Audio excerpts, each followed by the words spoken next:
ইংলিশে dialogue writing, যেটা আমরা সবাই নাম শুনলে একটু ভয় পাই, বাট আমার ডায়লগ রাইটিং হচ্ছে আউট অফ 10 9 এসেছে।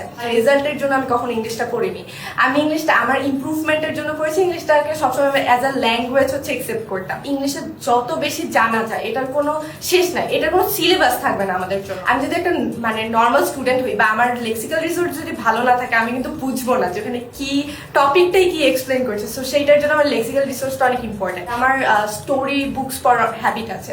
সো আমি নভেল যখন পড়তাম তখন আমি ভোকাবুলারি নতুন যেগুলো থাকতো ওগুলো মার্ক করে রাখতাম। ইভেন একাডেমিক্স বইও আমাদের অনেক ভোকাবুলারি থাকে, ওগুলো পড়তাম। অ্যান্ড তারপরে ওই ভোকাবুলারিগুলো শিখে ওইটার জন্য আমার একটা ভালো লেক্সিক্যাল রিসোর্স থাকতো। সো আমি বলবো এটা আমাদের ক্লাসের স্ট্র্যাটেজিসের কারণে আর হচ্ছে আমার বেসটা, এই দুইটা ভালো ছিল দেখি আমার ইংলিশে মার্কটা ভালো এসেছে। অ্যান্ড আমি রাইটিং পার্ট যেগুলো ছিল ওগুলোতে আমার মার্ক সবগুলাতে, এরকম ডায়লগ বলি বা হচ্ছে স্টোরি রাইটিং বলি বা সামারি বলি, সবগুলোতে আমার মার্কস এরকম ভালো ছিল। তো আমার জন্য ইংলিশটা একটু আমি বলবো ইজি ছিল।